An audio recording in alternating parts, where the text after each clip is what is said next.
Luke chapter 17 po tayo mga kapatid. Luke chapter 17.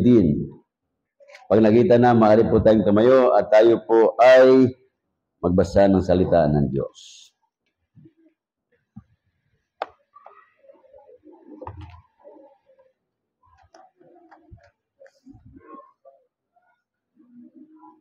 Kita nyo na mga kapatid?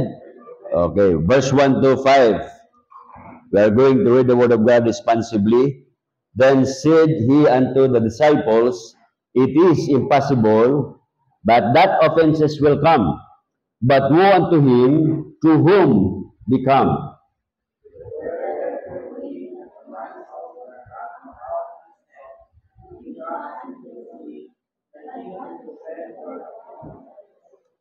Take heed to yourself, if thy brother trespass against thee, rebuke him, and if he repent, forgive him.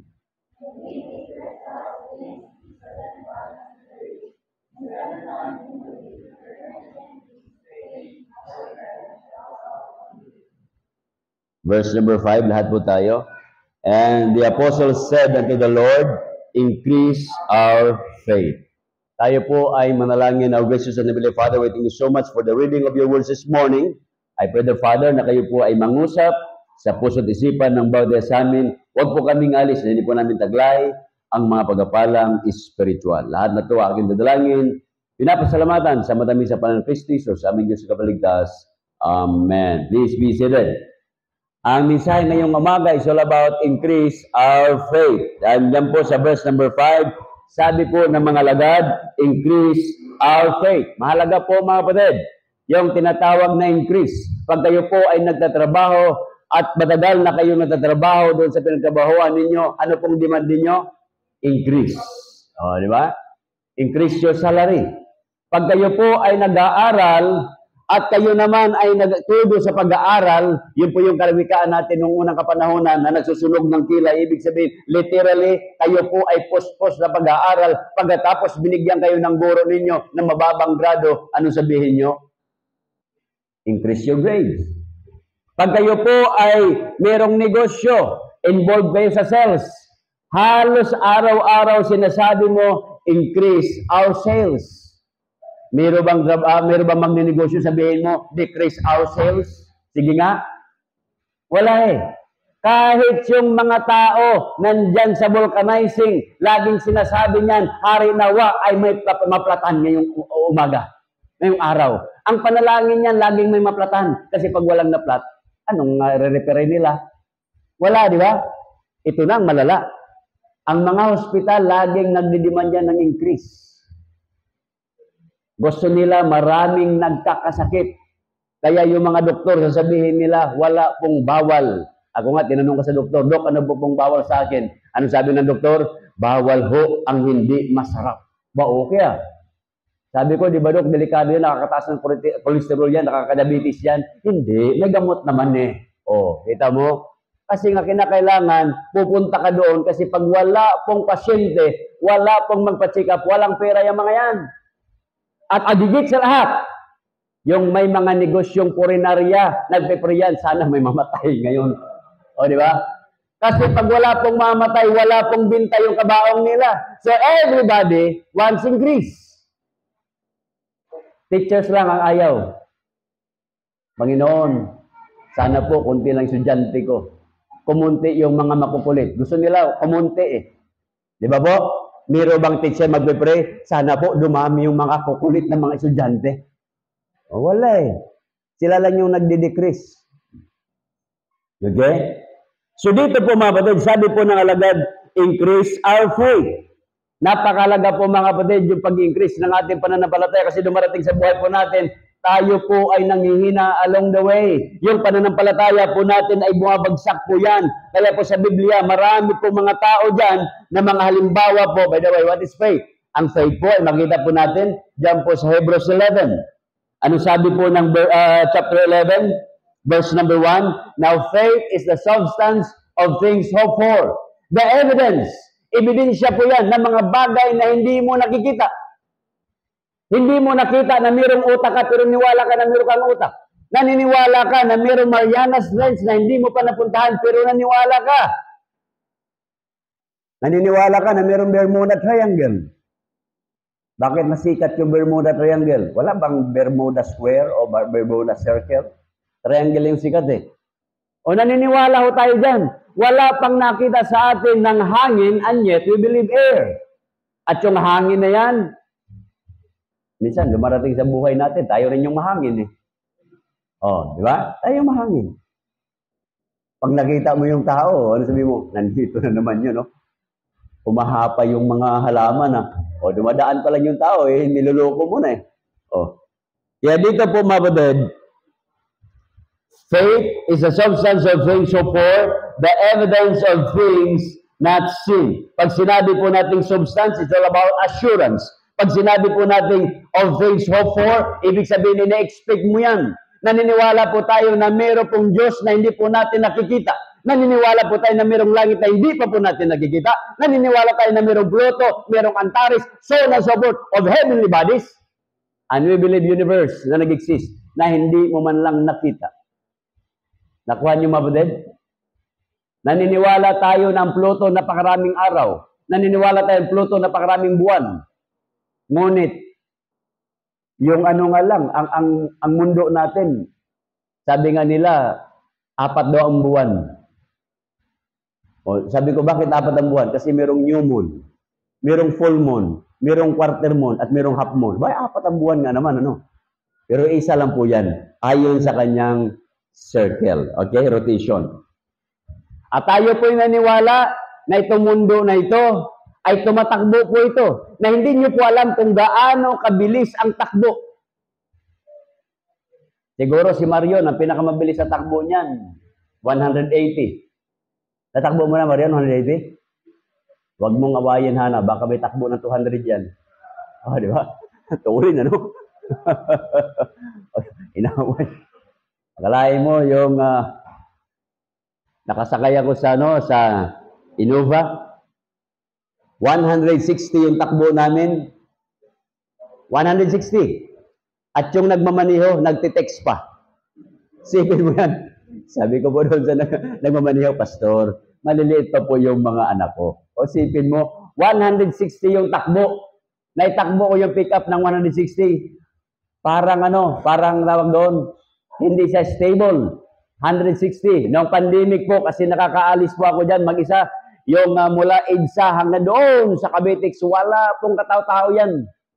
Hinahataw ko yung 160, gusto kong paabot ng 180. 160 nga pa lang, ako lang mag-isa na pasahero, bumigiwang na siya, sabi ko hindi stable. How much mo kaya patakbo ko ito ng mas mabilis? Para akong papel na hindi ko maintindihan. Sabi ko, pangit pala yung pick-up na walang laman. Ibig sabihin pala, ang design na pick-up, lagyan mo ng laman para maging stable yung kanyang takbo. So pag mabigat, stable. Pag ikaw lang mag-isa, pagiwang-giwang ka. Okay? Ganon din ang buhay ng Kristiyano. Pag ikaw po'y mag-isa lang, malungkot ang buhay mo. Kaya nga sabi ng Biblia, it is not good for a man to be alone. Ganon din po yung mga babae, it is not good for a woman to be alone. Hindi ko na sinasabi dahil love month, yung February, magsipag-asawa na kayo. Kung may pambili na kayo ng diaper, may pambili na kayo ng gatas, tingnan nyo ang mga Koreano, pag nag-asawa yan, medyo may edad na yung mga lalaki. Kasi nga po, pag sila po yung mag-asawa, kinakailangan mayroong bahay na yung lalaki. At yung babae naman, siya naman yung maglalagay ng mga gamit sa loob ng bahay ng lalaki. Dito sa Pilipinas, hindi iniisip yung mga yan. Kasi ang iniisip nila, nandyan naman si mama, nandyan naman si papa. Ako, tinitrain ko yung mga anak ko, pag kayo po yung mag-asawa, lumayas kayo sa bahay na ito. I don't want na mag-alaga ng mga anak nyo. Graduate na po ako. Lumayas kayo. Sasaba ko lang sa kanila Lumayas kayo pag kayo, pero pag manligaw kayo, dalhin nyo. Huwag nyo lang dalhin na mabibigla ko. Dad, lolo ka na. Walang hiya naman. Biglang mabigla ko Okay? So dito po mga kapatid, meron po mga examples po tayo makikita sa ating pong Biblia. Si Noah. Ito po yan, ano? Noah prepared an ark for the saving of his house. Ginawa niya po ito. Yung kanya pong sabi ng Diyos, ang mundo ay lilipunin po, sisirain po yung mundo at magkaroon ng malakas na ulan. Babaha po yan. Universal flood. Kaya nga ang tawag niyan, dilubyo. Si Noah po, nag-prepare po siya. Hebrews chapter 11, atin pong balikan yung mga kasaysayan na yan, kung paano po yung mga tinatawag natin great men of faith, na naghanda po sila dahil sila po ay mayroong pananampalataya sa Diyos at sila po ay natinag dahil sa sinabi ng Diyos. At yan po yung sabi sa verse number 7, sabi po dyan, by faith Noah, being warned of God, the things not seen as yet hindi pa nakita ng mga tao. By the way, nung panahon na yun, nung sinabi ng Diyos, gumawa ka ng arka, wala pa pong ulan nung araw, mga kapatid. Wala pang ulan, hindi pa naranasan ng mga tao yung ulan. Ang meron lang mist, hamog. Sipin mo, pagkatapos sabihin ng Diyos, uulan kayo mga tao, wala hong naniniwala. 120, nangangaral si Noah habang siya po'y nagko-construction doon sa arka. Kaya nga ginawa ng Diyos doon sa sa Middle East yung paggawa ng arka. Kasi kung sa Pilipinas, hindi matapos yung arka. Alam mo bakit? Dadaan ka pa sa DNR. Dadaan ka pa kay kapitan, kay mayor, kay congressman, kay gobernador, pambihira. Pag-uusapan pa yan. Ang dami mong papel na gagamitin, ang dami po mga under the table. Kaya hindi ginawa sa Pilipinas. Okay? Pero maganda naman kung sa Pilipinas. Alam mo bakit? Sasabihin ng Panginoon, hindi ko na kinakailangan ng Arka Noah, sirain ko na diretso. Mga loko-loko mga tao dyan. Yung bureaucracy natin, yun ang problema talaga eh. Bakit sa Japan, pag sila po'y nagkaroon ng proyekto, ang nasa isip po nilang proyekto that will last 100 years. Dito sa atin, tuwing eleksyon, my goodness, ang ayaw ko talaga itong highway natin dyan. Dati, may mga urinal dyan, nawala. Sunod, nilagay sa gitna yung mga ilaw. Nung matalo isang kandidato, nilipat yung ilaw sa kabila. Walang yung buhay yun. Ganon din naman ang project eh. Ang dami na dyan. Center Island. Tinataas, binakbak, binaba. Hindi mo malaman. Lalagyan ng halaman. Pagkatapos ayaw diligan, tapos palitan ng plastic. Sipin nyo, gumastos ng sa katutak na pera na wala. It's only good for 6 years to 9 years project. Dati-dati ang daming liter Y dyan na tawag doon. Tawag yan, mga waiting shade. Ngayon, wala ka makita isang waiting shade. Proyekto. Ang ayaw ko, yung urinal. Kasi nung nagkaroon ng urinal yung Metro Manila, bumaya ang kainta. Tinanong ko, magkano po yung urinal? 45,000. Urinal, 45,000. Yung gumagawa ay taga-Gruar. Baka kilala mo, Charlie. Sabi ko, magkano ang kontrata mo sa isang urinal? Ay, pastor, 1.8 lang po talaga. 1.8 pagkatapos, sasabihin, 45,000. Grabe. Makikita nyo yung mga di ba? Bibili ng walis, milyon-milyon ang halaga. Grabe naman, gintong walis yun makikita nyo yan. Kaya ang Diyos, mga kapatid, nung panahon po ni Noah, sinira po ang mundo. Ang kagandahan lang po kay Noah, hindi pa niya nakita yung ulan, kung anong klase yan, ano ba yung tubig na bumuhos dyan, hindi niya po yan alam. Pero naniniwala siya na sisirain ng Diyos sa pamamagitan ng tubig. Kahit hindi niya pa nakikita yan, yung actual na ulan, naniniwala po siya. That's faith. Okay? Another one, si Abraham. Sabi ni Abraham ng Diyos, Abraham, 100 taon na 100 years old. Sabi ng Diyos, ikaw ay magiging ama ng isang bansa. Ang misis niya si Sarah, 90 years old. Sasabihan siya ng Diyos, magiging tatay ka. Ano sabihin ni Abraham? Wala yata sa ayos yung Panginoon na. Kulang sa sayansa. Hindi yata nag-aaral yung Panginoon ng sayansa. Hindi ba yung misis ko, 90 years old, hindi ko na nga malapitan yan eh. Kasi hindi lang amoy sibuyas yan, hindi lang amoy bawang yan. Amoy lupa na talaga, parang kabaong na yan eh. Sige nga, subukan nyo mag 90 years old kayo. Yun po yan mga kapatid. Tapos sabi ng Diyos, magiging manganak yung misis mo. At ikaw maging tatay ka. Siguro kung ikaw si Abraham, iling-iling ka. Ano nangyari, Panginoon? Hindi man lang naaral to ng, ng science. But our God is beyond science and beyond the knowledge of human understanding. Amen, mga kapatid? Yan po yan. So, naniwala si Abraham. Nang sinabi ng Diyos, Abraham, umalis ka. Diba? Verse number 8, Hebrews number 11, Hebrews 11 verse number 8, sabi po dyan, by faith, Abraham, when he was called to go out into a place where he should go after, receive an inheritance. Ano meron sa kanya? Obeyed, naniniwala po siya, mga kapatid. And he went not knowing whether he went. Siya po'y sumunod sa Diyos. Hindi niya alam kung saan siya papunta. Mga kapatid, sumunod lang kayo sa Diyos. God will take care of you.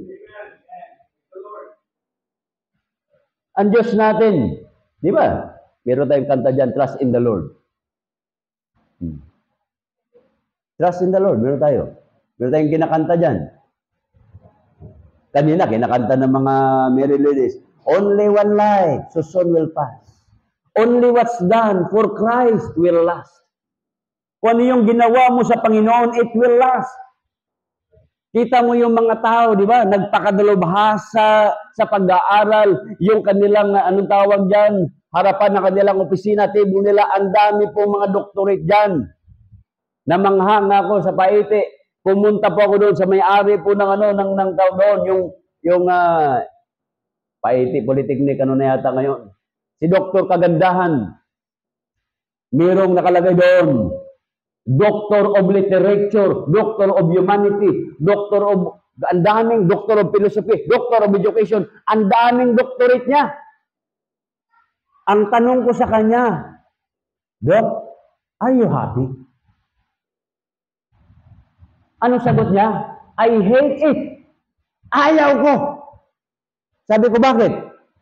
Tanang buhay ko, puro pag-aaral na lang, libro, research, yun na lang ang buhay ko. Samantalang yung iba, nandoon nagsuswimming, nagbabakasyon, nagba-mountain climbing, nagda-hiking. Ako andito, ang hiking ko libro.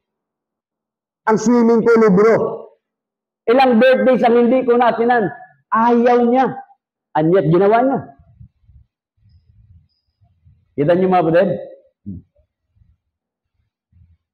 O yung mga sentimento ng mga kapatiran natin, namatayan. Pastor, hindi po ako makauwi. O, sipin niyo yan, mamatayan ka, hindi ka makauwi. Sentimento yan. Ano sasabihin ko? Magte-text siya ng kabahaba. O sentimento niya yun eh. Nakuha niyo kapatid? Anong sasabihin ko? Ipapayo ko. Maghintay ka na lang kapatid, dutan, mamamatay ka din naman. Lalo magagalit yun. O, di ba? Di sabihin na lang natin, kapatid, life is too short. Naiksi lang talaga. Talagang ganun ang buhay. So dito mga kapatid, makita po natin, number 1, increase our faith. Sabi ng mga lagad, pag-aralan muna natin, kinds of faith. Ano ba yung mga klase ng pananampalataya na meron ho ang tao? Under that, meron mga tao na wala po talagang pananampalataya of whatsoever. Mark chapter 4. Mark chapter 4. Yes, Mark chapter 4. Ano sabi po dyan? Mark chapter 4.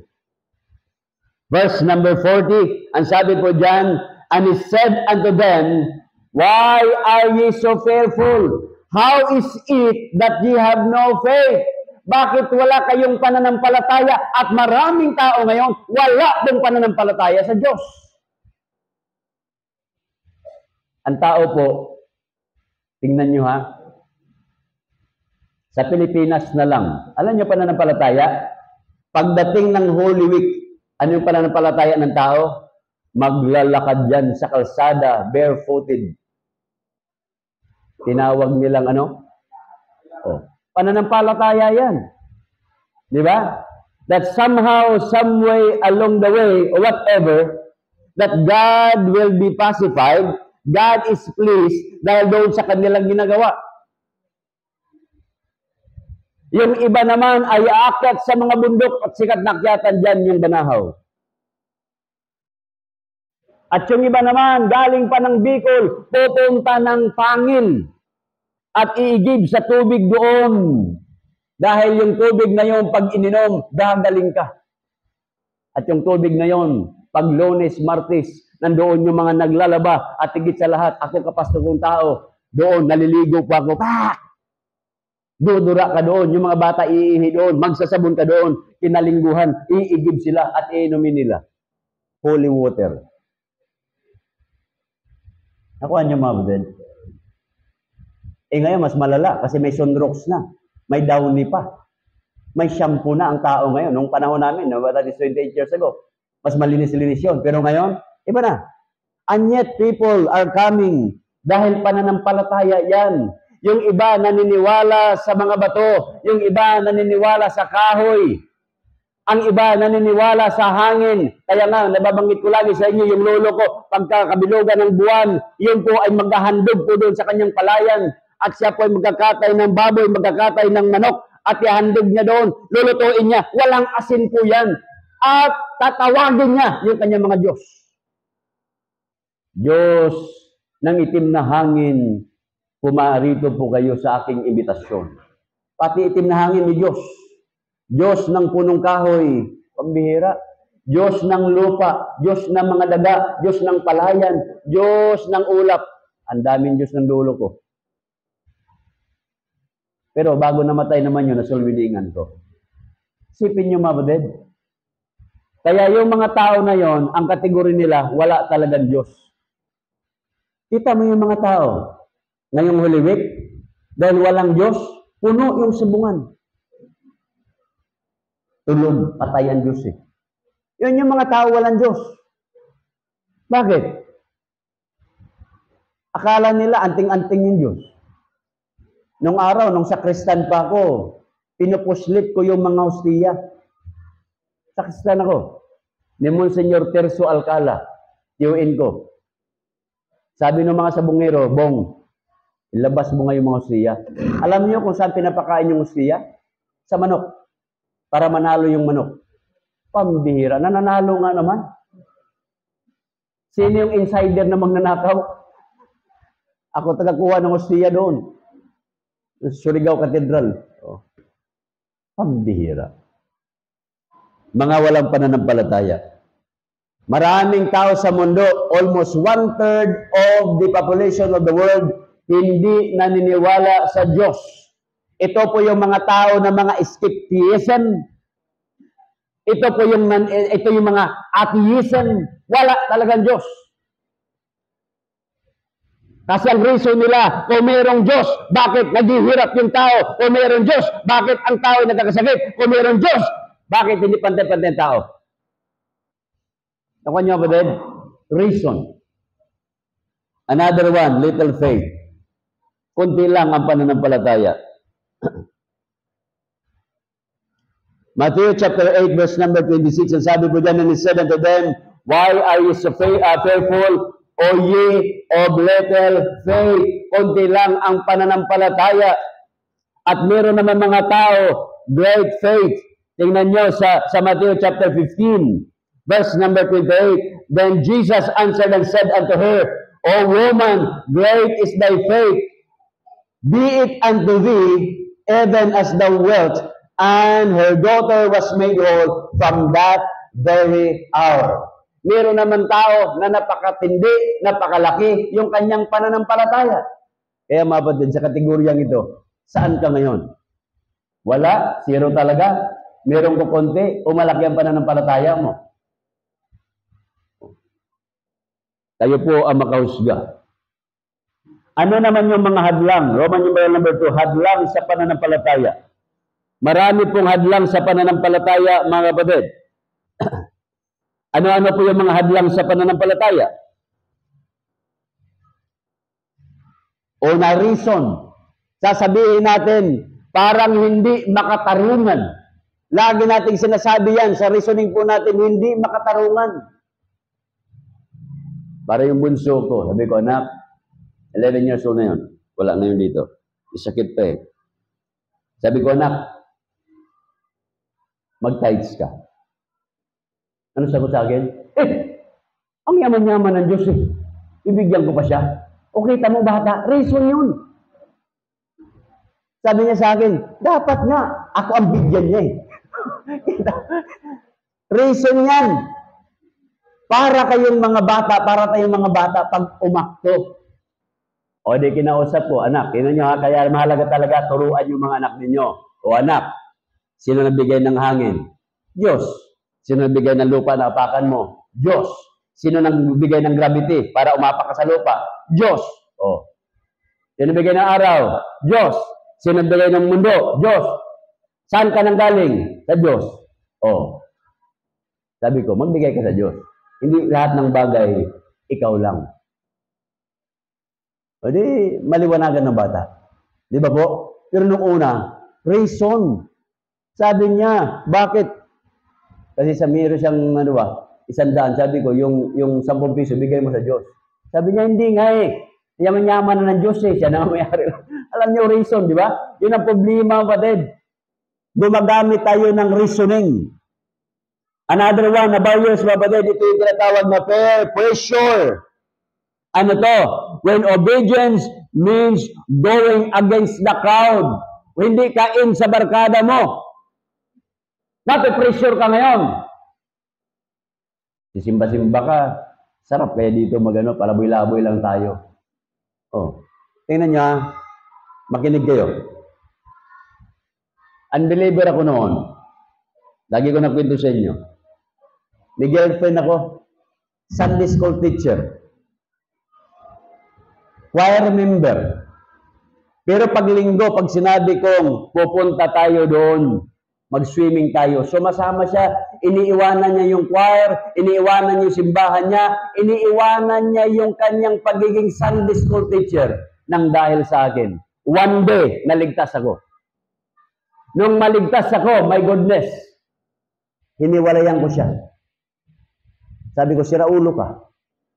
Pinagpalit mo ko sa Diyos mo, pinagpalit mo ko simbahan mo. Sa halip na ako yung akayin mo punta ng church, ikaw yung inaakay ko palabas. Sabi ko, ay sira ka eh. Dapat ako ang kakain mo doon.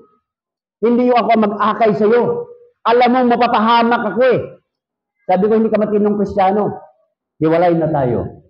Kaya kung kayo may boyfriend na unbeliever, dalhin nyo sa Panginoon. Amen? Dalhin nyo. Dagan ang buhay niya dito. Lalago sa Panginoon yan. Hindi yung hindi kasi mahal ko yan. Ang gwapo kasi. Wala yan. Ang mukha nagbabago. Magka-pimples lang yan. Wala na yan. Mapakain lang yan ng maraming mani. Nako, allergic na yan. Hindi lang madala yan kay Belo. Wala yan. Nakuha niyo kapatid? Oh, ang mukha nagbabago. Another one. Kaya kayo mga dalaga, kung meron kayo unbeliever na boyfriend, ha? Hari, sana wala. Kayo ang masunod. Akayin nyo. Kasi pag naging Kristiyano yan, lalayasan kayo. Ako, ganun ginawa ko eh. Nilayasan ko, niwalayan ko. Hindi ka matinong babae. Alam mo na sa tama ka pala, hindi mo pinaglaban. O, di ba? O, di, hiwalay na tayo. Kristiyano ka na ngayon eh. Quits na tayo. Ngayon ka pa habol-habol eh. Yung pangalawa niyang boyfriend, pastor din. Nakakuha naman siya ng pastor din. Yun. Ako hindi pa ako noon. Kasi wala nag-aaral ako ng Bible School. Pangatlo, suffering. Ito yung values, mga kapatid. Suffering. When obedience is likely to bring you suffering. Susunod ka sa Diyos, pero magsasuffer ka naman, wag na po. Kaya maraming tinawag ng Diyos, ayaw magsuko ng buhay kasi nga baka maghirap siya. Ayoko, baka maghirap ako. Nung araw sa Bible School, Ang tanong ko lagi, Panginoon, anong mangyayari sa mga classmate kong mga babae? Ano ang maging buhay po nila? Sabi ko, kawawa itong mga babae na ito, nag-aral sa Bible School, ano ang magiging buhay nila? Ngayon, makita ko sa social media, ang yayaman ng mga babae niyo. Yung iba ay nag-asawa ng misyonaryo, yung iba ay nakapag-asawa ng mga tapat ng mga Kristiyano, yung iba ay nakapag-asawa ng mga pastor. Ang gaganda ng buhay nila. Sabi ko, mali pala ako. Akala ko noon yung mga babae na mag-Bible student, ang tawag sa kanila nung araw hindi Bible student, mga Bible woman. Akala ko wala silang future, pero ngayon ang gaganda po ng buhay po ng mga babaeng ito. Kita niyo mga kapatid? Nagsuko lang sila ng buhay, pinagpala sila ng Diyos. Pero nung araw, hindi ko matanto yun. Iniisip po ano maging future nila, hindi sila magiging pastor. But God bless them. Sumunod sa Panginoon. Ito na ngayon, mga kapatid. Paano tayo? How to increase our faith? Under that, hearing the Word of God. Romans chapter 10, verse number 17. Faith cometh by hearing, and hearing by the words of God. Makikinig ka lang ng salita ng Diyos. Makikinig ka ng salita ng Diyos. Diyan po papasok yung pananampalataya. Yung mga komunista, tinuturuan yan. Kasi nga, ang sabi po nila, a lie repeated 1,000 times is considered truth. Kaya kayo mga babae, mag-iingat kayo ha. Lagi kayong binibiro ng lalaki, I love you. Kahit kayo pabiro lang, tinitake nyo na totoo yan. I love you. O diba? I love you. Ay, love pala ako noon. O diba? Pero yung sikretong lalaki, hindi nasasabi ng damdamin niya kasi naghihintay siya ng tamang oras. Ayun, nahuli na.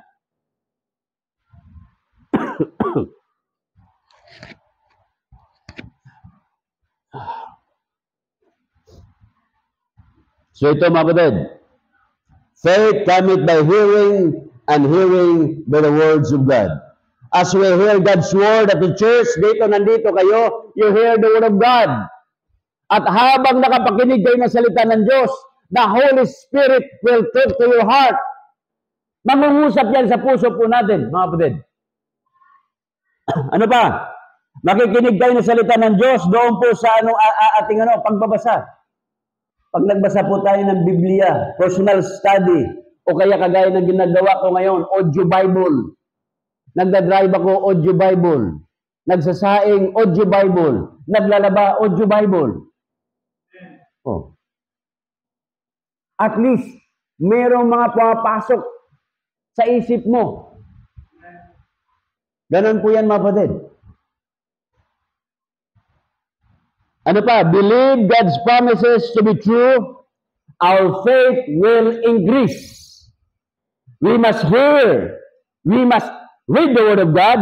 We must study and even memorize and meditate the Word of God. Kaya sabi ng Panginoon kay Joshua, this book of the law shall not depart out of your mouth, but thou shalt meditate day and night. Yan po yan, pagbulay-bulayan po natin, Joshua 1:8. Another one, in order to increase our faith.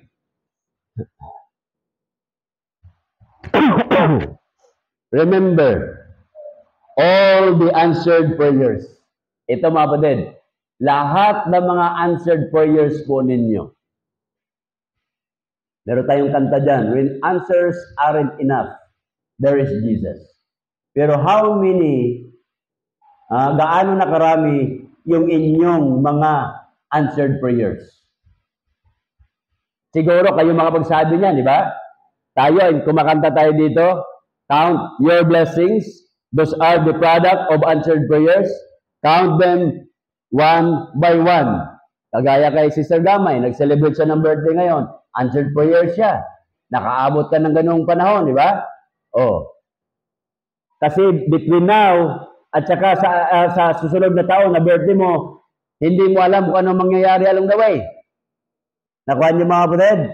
Baaring ikaw ay masagasaan ng bisikleta, patay. Oh. Bakit? Meron namang nasagasaan ng bisikleta, patay ah. Ay, yung bisikleta, nakasakay sa train eh. Pambihira, durog-durog ka, no? Di ba yung mga bisikleta natin, sinasakay sa train, yung mga folding bike, sinasakay yan eh. Electric bike. Minsan naintindihan ko na yung mga electric bike kung bakit yung mga riders galit na galit sa kanila. Kasi minsan yung nakatayo lang na electric bike, ayaw na ayaw ko talaga yan. Pag nabunta ko sa BGC, di ba?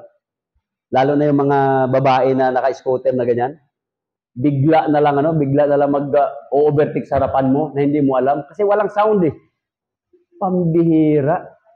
Hindi ako nagmumura pero napapamura ko bigla eh. Para yung puso ko parang kinakabahan ako eh. Sabi ko patawarin ako ng mga taong ito. Makakadisgrasya ka. Yung mga type pa naman overtake sa kaliwa, nag-drive ka na ganito, overtake na bigla sa'yo, tapos biglang gaganon sa harapan mo. Pag ito ay naabutan, iwan ko lang kung anong mukha talaga doon. Kaya sabi ko, kaya para maraming nagreklamo. So, sa awa ng Diyos, isa na ako doon. Nadagdag ako eh. Yan ay part ng technology, part ng civilization, kaso nga lang, napapasama naman tayo minsan. Okay? So remember all the past or all the answered prayers. Napakarami po kayong answered prayer. Nag-pray ka ng lupa, binigyan ka ng Panginoon. Nag-pray ka ng bahay, binigyan ka ng Panginoon. Nag-pray ka ng sasakyan, binigyan ka ng Panginoon. Nag-pray ka ng cellphone, binigyan ka ng Panginoon. Pero lahat ng mga prayers natin, hindi ka nag-pray, nabigyan ka ng Bible. Nag-pray ba kayo? Pray ako, magkaroon ako ng Biblia. Wala eh. Nakuha niyo mga kapatid? Lahat ng prayer natin, trabaho, pera, kalusugan, pagkain, yung laging pabor sa atin.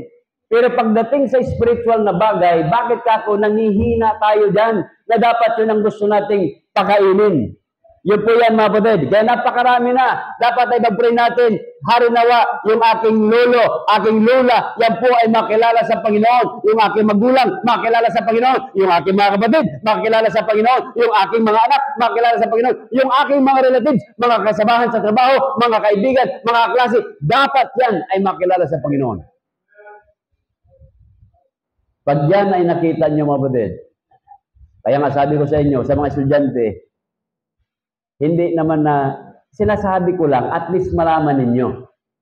Nung ako'y tumanggap 1989, nandito na po ako, nag-iipon po ako ng pera, nagtatrabaho po ako tuwing Monday, para yung pera na maipon ko, gumawa po ako ng sulat, at ang sulat na yon, sasabi doon, ako po, ang kaklase po ninyo, schoolmate po ninyo, ako po'y tumanggap na sa Panginoon. At yan, pinapadala ko yan sa kanila. Hiningi ko doon sa namin, just as office namin. Sabi ko, pahingi po ng listahan ng batch po namin. 3,000 po yun ka mga estudyante. Binigay po yung, ang laki ng tiwala ng teacher ko nung araw eh. Whatever, yung sir. Pinadala sa akin yung listahan ng mga address ng mga estudyante. Pinapadalahan ko sila by mail. Gumagastos po ako ng pera. Pero kayo ngayon, mga estudyante, makinig po kayo. Tayo po ay Kristiyano. Takes away lang yan. Libre po yan. Hindi nyo pa magawa. Nakuha nyo? Kung interesado kayo na maligtas yung mga klase ninyo, iminsahe nyo. Kasi ako noon, nagkaroon ako ng desire. Baka kako sa batchmate namin, ako lang yung nakilala sa Panginoon. At least, napadalhan ko sila na sulat. Pagdating sa langit, malinis yung aking konsensya. Nakuha nyo ba din? Sinabi, bakit Carl, hindi mo kami sinisiran? Hindi, napadala ko ng sulat sa inyo eh. 1989, 1990, napadala ko ng sulat sa inyo. Lahat kayo, pinadalhan ko. So, di ba? Kaya mga kapatid, kayo mga estudyante, mga klase ninyo, it's your responsibility. Dami dyan. Kumakalat nga yung how to be saved. Di ba? Circulate yan, how to be saved. Is-forward nyo lang doon sa kanya. Bakit pag mga joke, napo-forward nyo dun sa mga klase ninyo? Mga kalukuhan, napo-forward ninyo? Mga reels, mga kung ano-ano man dyan, di ba? Pero yung salita ng Diyos about salvation, hindi nyo magawa-gawa. Oh, there's something wrong. Kaya ito mga kapatid, ang halimbawa po natin dito ay si David. Nakita nyo ha? 1 Samuel chapter 17. 1 Samuel. 1 Samuel 17. Verse number 31. And when the words were heard which David spake, they rehearsed them before Saul, and he sent for him. Pagkatapos sabi ni David, let no man's heart fail because of him. Thy servant will go and fight with this giant. Si Goliath ang tinutokol. Sabi po ni Saul, thou art not able to fight against this Philistine. Thou art but a youth, and he is a man of war from his youth. Anong sabi ni David? And David said to Saul, thy servant kept my father's sheep, and there came a lion and a bear, and took a lamb out of the flock, and I went after him, and smote him, and delivered him out of his mouth. And when he arose against me, I caught him by his beard, and smote him, and slew him. Thy servant, sabi ni David, slew both the lion and the bear, and this uncircumcised Philistine shall be as one of them, seeing he hath divided the armies of the living God. Ibig sabihin nito, kaya nagkaroon ng interes si David makipaglaban kay Goliath, kasi nga noon, nung siya po pinapaglaban sa leon at saka sa, ano bang bear sa Tagalog? Oso. No. Sabi ni David, nagpray ako, mahal na hari, matalo ko yung kalaban na yun, natalo ko. So, ibig sabihin, yun yung nagiging experience ni David sa mga answered prayers niya. Kaya tayo ngayon mga kapatid, may mga basis po tayo. Di ba? Answered prayer.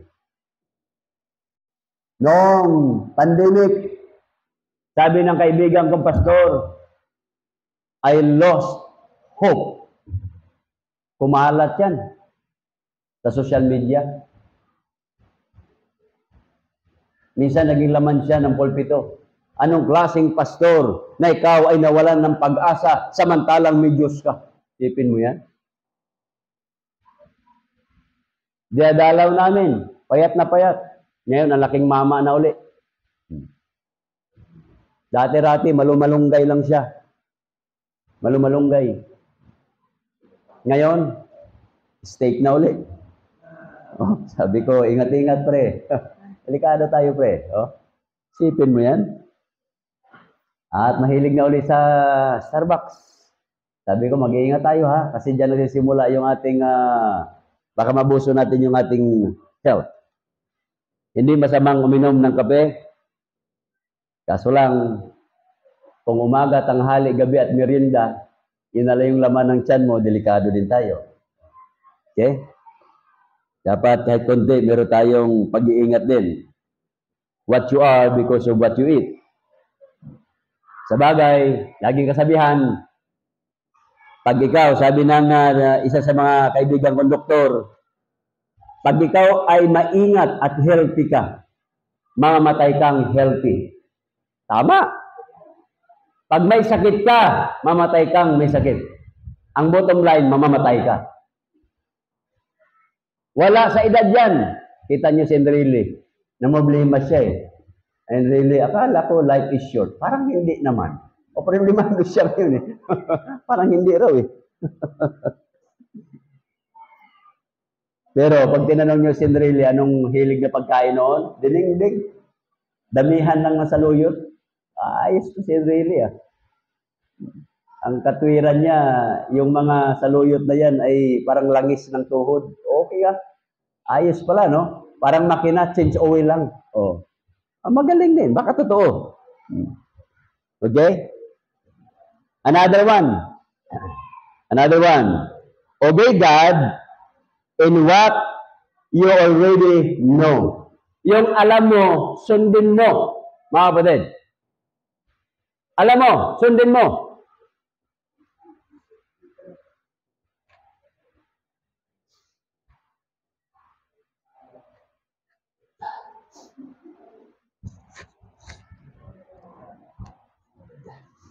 Alam mo na, pag linggo ay nasa simbahan ka, gawin mo. Sundin mo ang Diyos.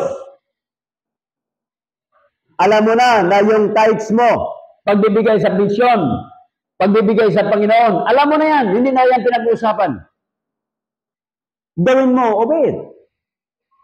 Hindi na po yan. Ang pangkakailangan na lang natin, pag tayo po nabibigay ng mga offerings po natin, sasabihin na lang natin, "Oh God, increase my faith by increasing my income." Nakuha niyo mga kapatid? I-increase niyo yung income ko. Kasi tayo gusto nating magbigay, kung maliit yung income natin, anong gagawin natin? Nakuha niyo ba yun? Puro pangarap yan, drawing yan. Kaya ipag-pray mo, "Oh God, increase my faith by increasing my income." Bigyan niyo po ako ng talino how to acquire more money. Sabi ko sa inyo, kung ang mga Westerners, yung mga first world country, bakit sila ay maraming pera? Ang trabaho niyan, isa, dalawa. Sa Pilipinas, bakit isa lang? Kasi nga, papunta pa opisina, 2 oras na. Pauwi, 2 oras. 4 na oras na eh. Oh, parang trabaho na rin yun eh. Nakuha niyo ba yun? Grabe. Kaya kita mo yung mga pumapasok sa trabaho. Oh, sumakay kayo ng van. Mga nakasimangot yan. Simangot. Hindi mo mapinta eh. Bakit sila nakasimangot? Kasi nga, maaga pa lang, torture na yung travel time sa kanila. Alam naman ng gobyerno natin paano yun eh. Kaso nga lang, gusto talaga nila na ang Pilipinas magiging third world country. Kasi the moment ang Pilipinas magiging first world country, superpower ito eh. Sa bansa natin. Kasi nga, nandito lahat. Nandito lahat.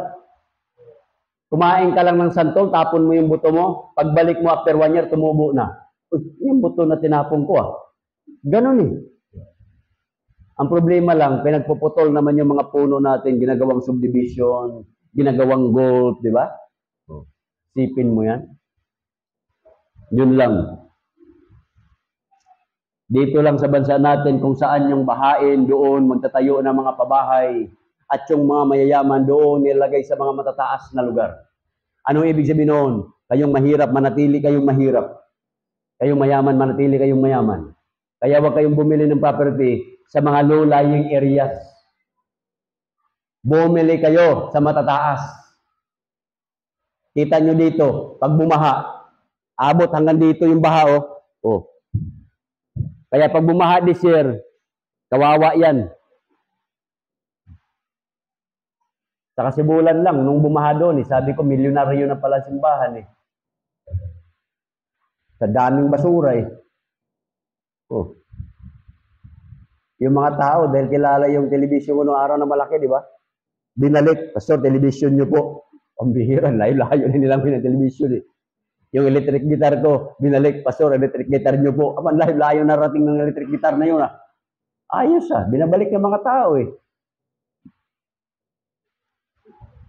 Okay? So ano yung alam niyo mga kapatid? Yun po yung gawin po ninyo. Obey God in what you know already. Okay? Yun po yan. Then magtapos na po tayo. Modern examples of faith. Makinig po kayo. Kung kanina narinig po natin sila ni Noah, narinig natin si Abraham, narinig po natin si Moses or whatever, ito naman marinig po natin yung mga modern examples of faith. Babasahin ko po. Siya po ay si Hudson Taylor, the famous missionary na unang pumunta sa China. It was in a sailing vessel, yung bang barko. Okay? At sila po ay malapit, very close to a shore of some cannibal islands. At yung kanilang yung kanilang sasakyan, yung kanilang barko, ay slowly papunta na doon sa isla ng mga kanibal. Ibig sabihin, it was slowly drifting toward or shoreward, papunta doon sa dalampasigan. At nandoon yung mga kanibal. The savages were eagerly anticipating a feast. Sabi nila, pag dumating yung barko na yan, marami tayong kakatayin. Pambira, no? Then yung kapitan ng barko, sabi po ng kapitan ng barko, the captain came to Mr. Taylor and besought him to pray for help to God. Sabi niya, missionary, Pastor Taylor, mamamatay po tayo, kakainin tayo ng mga tao dyan, mga kanibal yan. Sabi po ng missionary ito, sabi niya, ulitin ko, the captain came to Mr. Taylor and besought him to pray for the help of God. Sabi ni missionary Taylor, I will, said Taylor, provided that you set your sails to catch the breeze. Manalangin ako, basta ihanda mo yung mga dyan, mga binababa, wala pa na makina noon ba, yung anong tawag doon sa layag, yung mga tila, di ba? Ibaba mo na. Kasi magpapadala ang Diyos ng hangin. Alam nyo, the captain declined doon sa request ni missionary Taylor. Bakit? Pinagtatawanan siya to make him a laughing stock. Bakit? Walang kahangin-hangin. Very calm. Yung alon lang yung nagtutulak doon sa kanila, unti-unti, papunta sa baybay, pero walang hangin. So sabi ng kapitan, sira ulo talaga ito. Okay? Sabi ni Taylor, dahil pinagtatawanan siya, I will not undertake to pray for the vessel unless you prepare the sail. Ihanda nyo yung pagbiyahe natin. Kasi hindi ako pwedeng manalangin hanggat hindi kayo naghanda ng biyahe natin. Okay? At ang kapitan ay pumayag. The captain agreed to Taylor's request. While engaged in prayer, habang nanalangin si missionary Taylor, there was a knock at the door. At ang sabi ni missionary Taylor, who is there? The captain's voice responded, Missionary Taylor, are you still praying? Sabi ni missionary Taylor, yes. Sabi ng kapitan, well, you'd better stop praying, for we have more wind than we can manage. Masyado na pong, tumigil na po kayo, missionary, pag-pray, kasi masyado nang maraming hangin at hindi na po namin kayang i-manage. Isipin nyo yan, mga kapatid. Those are faith, pananampalataya. Yung kapitan ng barko, walang pananampalataya na magkaroon sila ng hangin because there was a great calm for itong missionary na ito na nirequest niya na pinagtawanan pa ng kapitan ng barko. Nag-pray ng hangin. Dito, marami na tayong hangin. Ang ipag-pray lang natin yung malamig na hangin. Amen, mga kapatid? Malamig na hangin. Kasi marami na tayong hangin eh. Labas-labasan nga eh. So mag-pray tayo na this year, magkaroon tayo ng malamig na hangin. Amen? Increase our faith. Okay? Pangalawa, mga kapatid, George Mueller. Itong kwento na ito ay kwento po ito ng isang kapitan ng barko. This story is told by a captain of the ship on which George Mueller of Bristol was traveling. So itong si George Mueller during his lifetime, he received more than 1 million pounds from the Lord. So nagkaroon siya ng pera na 1 million pounds without advertising. Every penny came as an answer to prayer. Sabi ng kapitan, we had George Mueller of Bristol on board. Pagkatapos sabi ng kapitan, I have been on the bridge for 24 hours and never left it. So ibig sabihin yung barko, hindi makalayag. 24 hours na silang nag-steady. Sabi ni Mueller, George Mueller, Captain, I have to come to tell you, I must be in Quebec on Saturday afternoon. Sabi ng kapitan, it is impossible. Sabi ng kapitan, hindi po yan posible kasi hindi tayo makatakbo. Nandito pa lang tayo, hindi tayo makatakbo. Sabi ng sabi ni then very well, if your ship cannot take me, sabi ng ni Mueller, kung ang ship mo, yung barko mo, hindi makapagdala sa akin doon, kasi mag-speech doon, mag-preach yan si George Mueller. Sabi niya, God will find some other way. Sabi ni Mueller, I have never broken an engagement for 57 years. 57 years, hindi pa ako na-late sa mga appointment ko.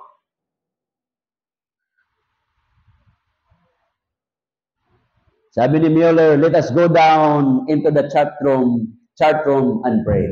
Pupunta tayo doon sa kwarto kung saan man yung office mo, magpe-pray po tayo. Tapos, sabi ng kapitan, I look at that man of God and thought to myself, what lunatic asylum can have that man have come from? For I never heard of such thing as this.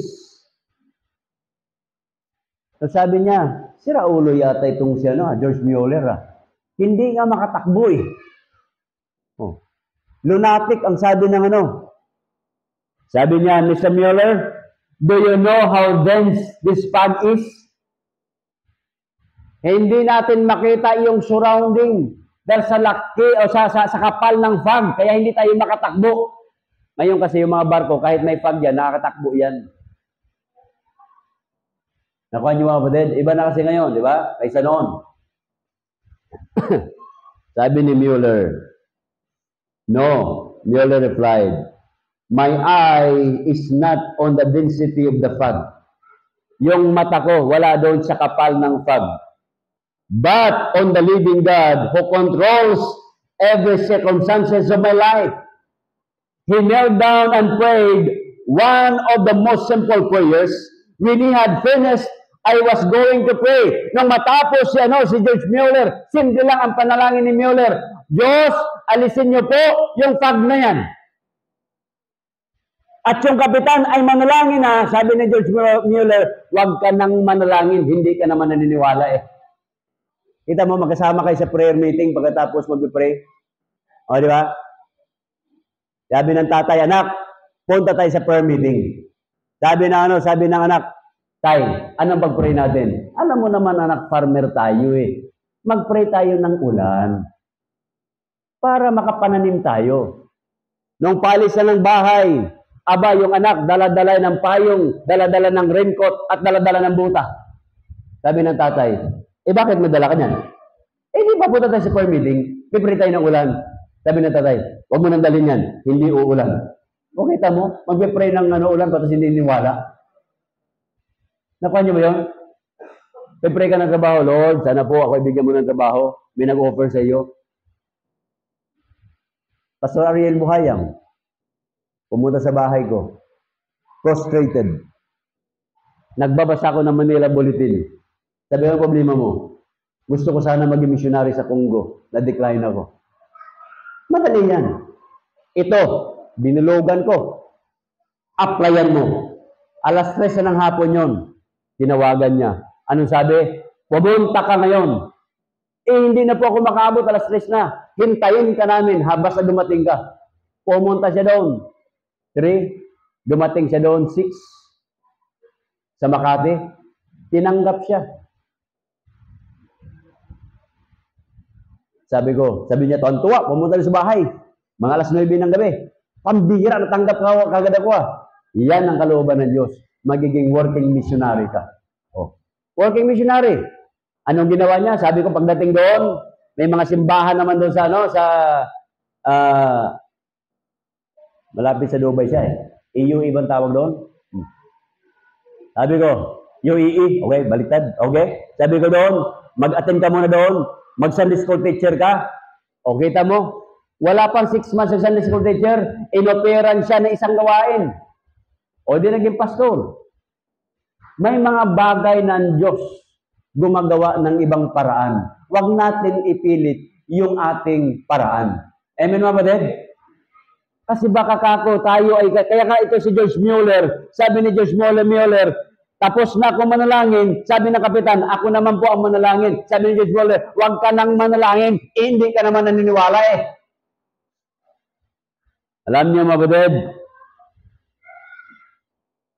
sabi ng kapitan, I look at him, and George Mueller said, Captain, I have known my Lord for 57 years, and there was never been a single day when I have failed to give an audience with my King. Sabi ni George Mueller, for 57 years, lagi akong nalangin sa Diyos ko. Every single day. Kumusta ang prayer life natin, mga kapatid? Nagpe-pray tayo ng increase our faith, hindi mo naman kinakausap ang Diyos. Itong tao na to si George Mueller for 57 years, sabi niya, walang single day na hindi niya nakakausap ang Diyos. Sabi niya dito, get up, sabi niya sa kapitan, get up, captain, and open the door, and you will find the fog was gone. Tumayo yung kapitan, and the fog indeed was gone, and on Saturday afternoon, George Mueller keep his promised engagement. Diyos po ang gumawa dahil meron pong taong naniniwala sa Diyos. Harinawa, mga kapatid, tayo rin po ay kagaya ng mga personalidad na ito. They have increased their faith. Harinawa, tayo rin po, masasabi natin, oh God, increase my faith. Tumayo po tayo at tayo po ay manalangin. Our gracious and Heavenly Father, we thank you so much sa mga oras na ito. Habang lahat ay nakayuko at nakapikit ang mata. Mga kapatid, alam ko, mayroong mga hindrances, may mga barriers to our faith. Yun po yung mga reasons po natin. Ginagawa po natin yung tinatawag na mga human tendencies. Yung kaya lang po natin abutin because our mind is limited to the four corners of our head. Nakakulong po yung ating kaisipan na yan. Kaya tayo po ay limited but our God is limitless. Sometimes we need to increase our faith. If God is talking to you and reminding you, sabihin mo sa Diyos, oh God, Heavenly Father, huwag dumating sa buhay ko that I don't have faith. Huwag dumating sa buhay ko that always I stay on a little faith. Increase my faith. Sige po, if God has something for you and you are reminded by God's word, you are free to come, kneel down, and talk to the Lord in prayer. Tell Him, ask God to increase your faith. Sige po.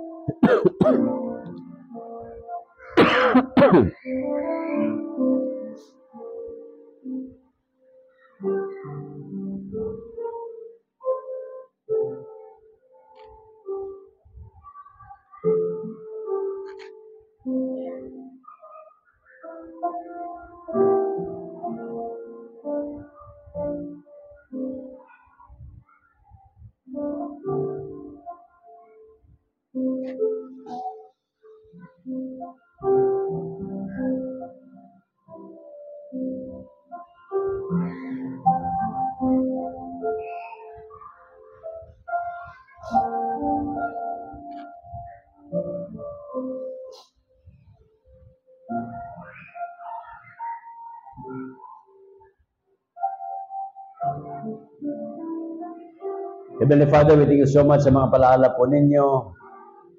Just like the disciples 2,000 years ago, sabi po nila, Lord, increase our faith.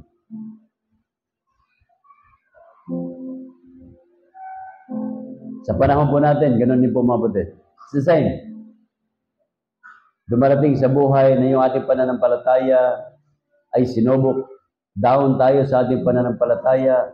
Nanghihina tayo ng lupaypay. Nawalan tayo ng gana. Dapat along the way sabihin natin, O Diyos, increase my faith. Pananampalatayang ako'y magpapatuloy. Pananampalatayang ako'y maglilingkod sa inyo. Pananampalatayang sundin ko ang sinasabi ng iyong salita. If God has something for you, you are reminded from day to day, tell God to increase your faith. Sa pagsamantalang pag-iwalay po namin, ingatan niyo po ang bantay sa amin, mga nanghina para kasi magramdaman, pagalingin, at hari na makita niyo po ang bantay sa amin na tapat, patuloy ng lingkod hanggang sa galawang pagbabalik. Lahat na ito aking dadalangin, pinapasalamatan sa matamis sa pangalan ng Kristo, sa amin niya sa kabaligtas. Amen. God bless us all.